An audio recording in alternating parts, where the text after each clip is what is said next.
اچھا اب 27ویں آئینی ترمیم پر کیا موقف اختیار کیا جائے؟ فیصلے کے لیے حکومت کی سب سے بڑی اور اہم اتحادی پارٹی جو ہے وہ ہے پیپلز پارٹی، اور پیپلز پارٹی کی قیادت آج سر جوڑ کر بیٹھے گی۔ پیپلز پارٹی کی سینٹرل ایگزیکٹو کمیٹی کا اجلاس آج کراچی میں ہوگا، جس میں آئینی ترمیم کی حمایت کے لیے وزیر اعظم کی درخواست پر غور کیا جائے گا، دیگر امور بھی زیر غور آئیں گے۔ ذرائع ہمیں یہ بتاتے ہیں کہ پیپلز پارٹی 18ویں ترمیم لپیٹے جانے سے متعلق کسی شک پر سمجھوتا نہیں کرے گی، جبکہ NFC ایوارڈ، تعلیم اور بہبود آبادی، منصوبہ بندی کے محکموں پر سخت موقف اپنایا جائے گا۔ چلیں جی، تو ساری صورتحال پر بات کر لیتے ہیں۔ ہمارے ساتھ موجود ہیں جی Islamabad bureau chief Khawar بند۔ Khawar, thank you so much. 27ویں ترمیم کو لے کے جو باتیں ہو رہی ہیں، مولانا صاحب کے اسٹیٹمنٹ سے ہی شروع کر لیتے ہیں۔ وہ کہتے ہیں جی ابھی تو جب مسودہ آئے گا تو دیکھیں گے، تو اٹ مینس کہ ظاہر ہے ابھی یہ ساری ڈسکشن ہی ہو رہی ہے، مسودہ نہیں ہے کسی کے پاس، اندازہ یہ ہو رہا ہے۔ پھر یہ کہتے ہیں جی اصل تو بلاول بھٹو نے پرچہ آؤٹ کیا ہے، فیصل واڈا جب آئے تھے تو کچھ نہیں ہمیں معلوم ہوا تھا۔ تو یہ بلاول صاحب جو ہیں ان تک پہنچ کیا پیپلز پارٹی کے پاس ہے مسودہ؟ خاور، کیا ہم کہہ سکتے ہیں یہ؟ جی بالکل، بہت شکریہ۔ ایک تو مسودہ میرے خیال میں پیپلز پارٹی کے پاس ہے، اور آپ نے دیکھا کہ ایک دن پہلے جب اسحاق ڈار صاحب نے سینٹ کے اندر خطاب کیا تو وہاں پہ انہوں نے یہ بتایا تھا کہ جو پرچہ جو ہے بلاول نے آؤٹ کیا ہے یا لیک کیا ہے تھرو ہز، انہوں نے جو ایکس کے اوپر تحریر کی ہے، تو یہی وہ پوائنٹس ہیں جو ہمارے پاکستان پیپلز پارٹی کے ساتھ ڈسکس ہوئے ہیں۔ ہم نے ان کو ان نکات کے حوالے سے انفارم کیا ہے۔ تو مطلب یہ ہے کہ جو پرچہ آؤٹ کیا ہے بلاول بھٹو زرداری صاحب نے، وہ اس پرچے کو پرچے بنانے والوں نے اون کیا ہے، مطلب حکومت وقت نے اون کیا ہے۔ اور ظاہر ہے جو اگر ترمیم ہونی ہے تو میجورٹی یا حکومت وقت نے ہی اس کو پرپوز کرنا ہوتا ہے۔ سو نمبر 1 جو چیزیں انڈر ڈسکشن ہے، یہ جو 7 پہلے وہ سب کے سامنے ہے۔ اس کے بعد جو سب سے اہم ذمہ داری ہے میرے خیال میں یہ ترمیم کے حوالے سے، وہ عائد بھی پاکستان پیپلز پارٹی کے اوپر ہی ہوتی ہے، اور اس اچھا جی، خاور سے ہم بات کریں گے، ان کی آواز ہم تک صحیح سے آ نہیں رہی تھی۔ اچھا جی، اب یہ ہے کہ پیپلز پارٹی جو ہے بلاول بھٹو صاحب نے ٹویٹ کر کے 2-3 جو ہے کچھ نکات بتائے ہیں، جس میں انہوں نے خاص طور پہ تعلیم اور پاپولیشن کے حوالے سے کہا۔ NFC کے حوالے سے بات ہو رہی ہے، NFC کے حوالے سے جی کیا فیصلہ ہونے جا رہا ہے یہ دیکھا جائے گا۔ مولانا صاحب نے یہ بات بھی صدف کہی تھی کہ یہ پرچہ جو ہے یہ بلاول صاحب نے آؤٹ کیا ہے، ابھی وہ کہہ رہے تھے کہ یہی نہیں پتا کہ یہ پرچہ درست آؤٹ کیا ہے یا غلط ہے۔ So this was the entire statement. مولانا صاحب کا اس وقت یہ موقف ہے۔ اچھا جی، اب NFC کا تھوڑا سا بیک گراؤنڈ ہم آپ کو بتا دیں کہ 2009 کی اگر ہم بات کریں تو جب پیپلز پارٹی 2008 میں جب آئی تھی اقتدار میں، وفاق میں بھی، تو انہوں نے جی 18th امینڈمنٹ ہوئی تھی، اور جس میں بہت سارے اختیارات صوبوں کو مل گئے تھے، تو ان میں سے تعلیم کا شعبہ بھی تھا اور پاپولیشن کے حوالے سے بھی جو فیصلے لینے، تو اب یہ تھے۔ دوسرا NFC کے حوالے سے بھی بڑی اس میں ڈسکشن ہوئی تھی، تو کیا اب جو ٹیکس وصولی کا معاملہ ہے یا دیگر ایشوز ہیں، کیا وہ بھی اس کا حصہ ہوں گے؟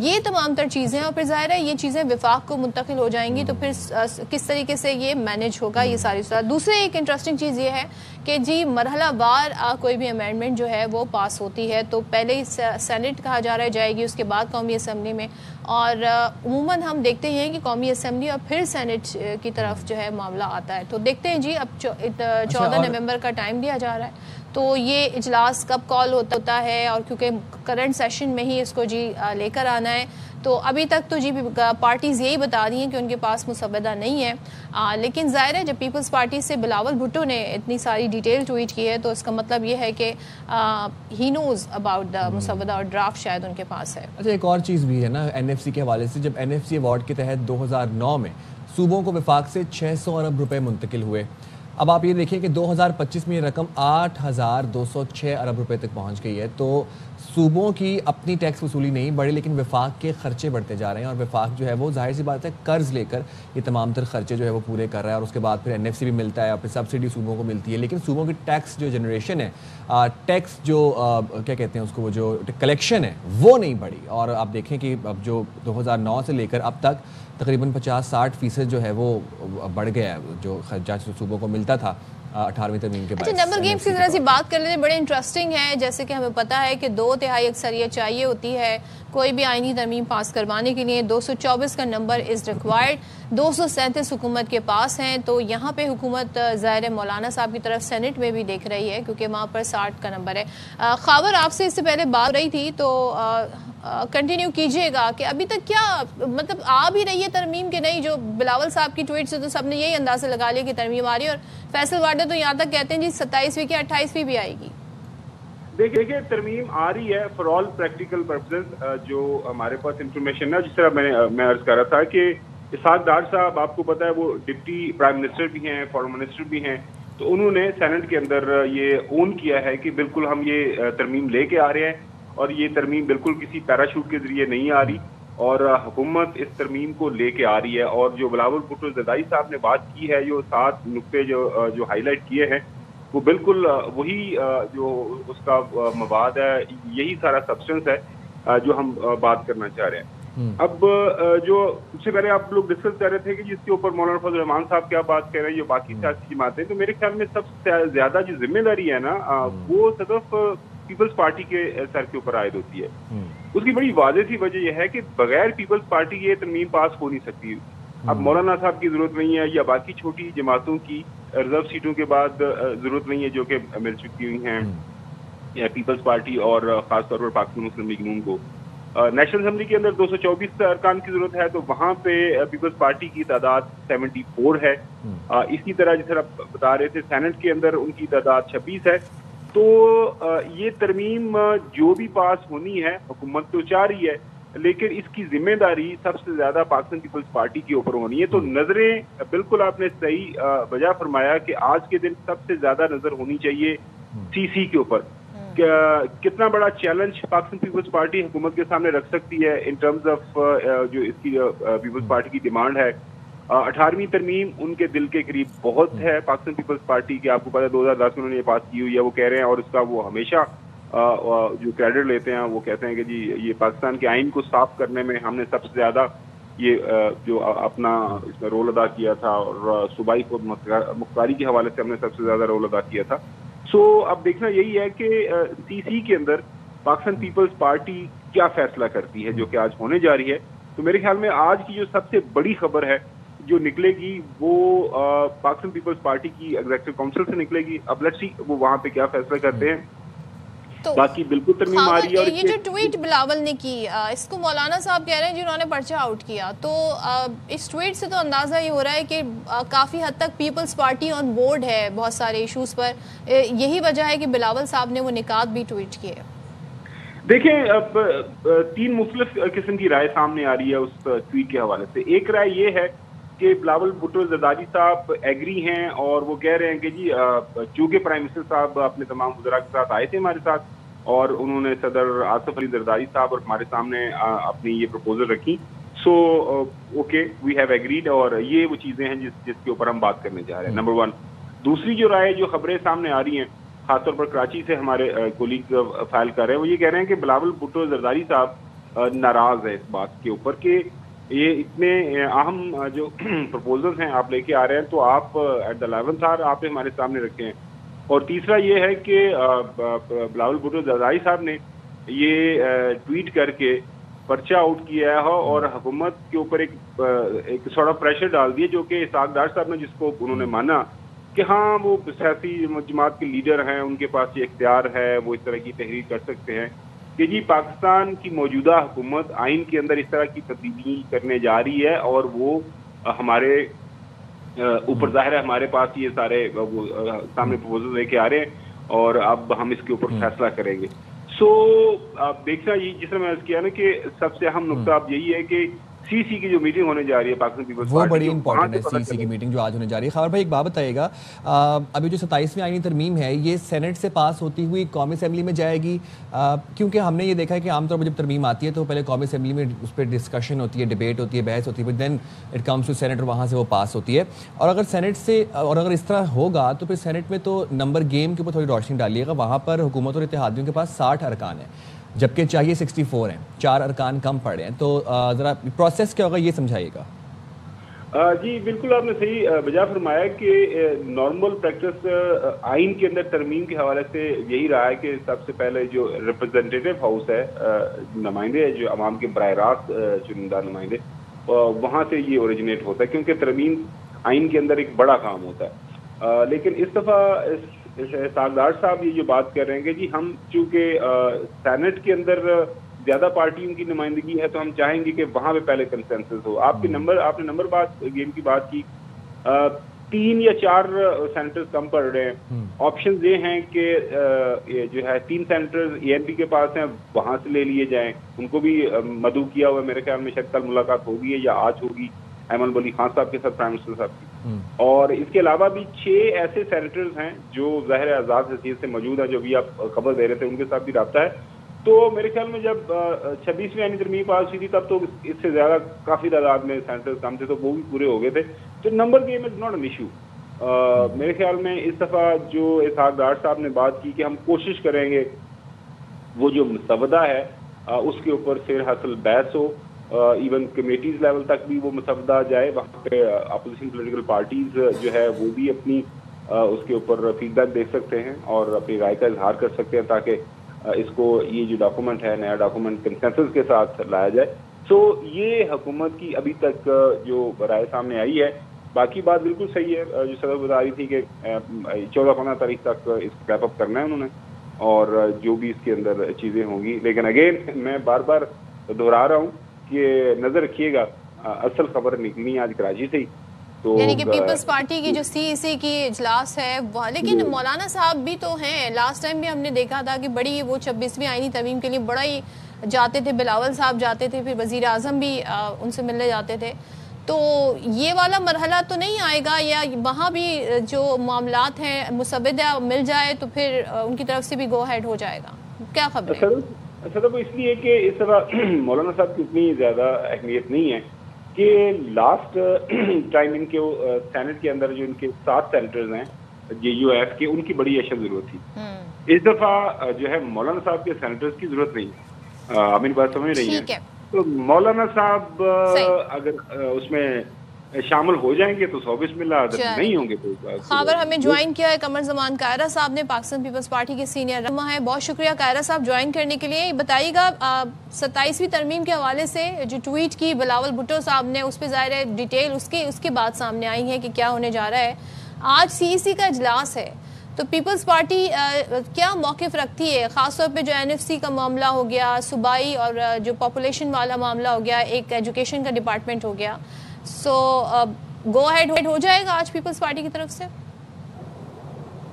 کہ یہ ہماری قیادت کے ساتھ گورنمنٹ نے جو رابطہ کیا ہوگا اسی کی روشنی میں بلاول صاحب نے ایک ٹویٹ بھی کیا ہے، اور آج سینٹرل ایگزیکٹو کمیٹی کی میٹنگ بلائی گئی ہے جس میں یہ سارے پوائنٹس، ہمیں تو نہیں پتا کہ اس کی تفصیلات کیا ہے، اس کی تفصیلات یقیناً کمیٹی میں سامنے رکھی جائیں گی اور پھر اس پہ بحث ہوگی۔